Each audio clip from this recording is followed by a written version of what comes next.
Assalamu alaikum. Today I am going to recite Surah Maryam ayah number 65 to 68.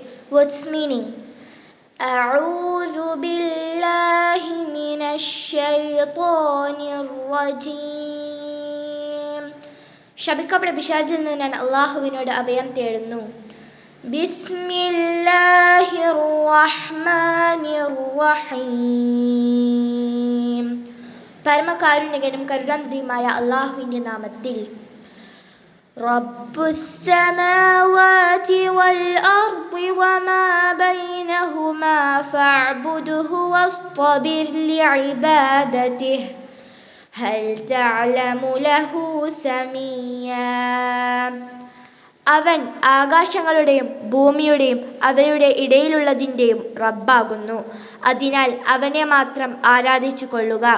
അവനെ ആരാധിക്കുന്നതിൽ സഹനമെടുക്കുകയും ചെയ്തു കൊള്ളുക. അവനോട് പേരാത്ത വല്ലവരെയും താൻ അറിയുമോ? ഇല്ല. വയഖൂലുൽ ഇൻസാനു അഇദാ മാ മിത്തു ലസൗഫ ഉഖ്റജു ഹയ്യാ.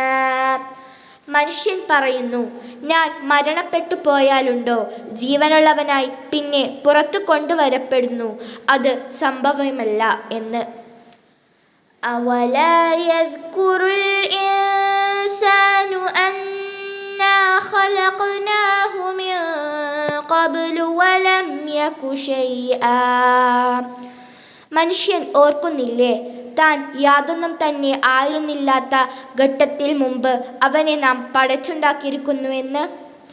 ഫവറബ്ബിക ലനഹ്ശുറന്നഹും വശ്ശയാതീന ثم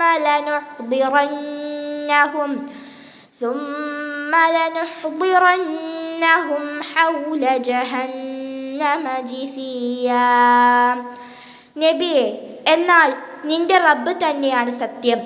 നിശ്ചയമായും അവരെയും എല്ലാ ചെകുത്താന്മാരെ പിശാചുക്കളെയും നാം ഒരുമിച്ച് കൂട്ടുന്നതാണ്.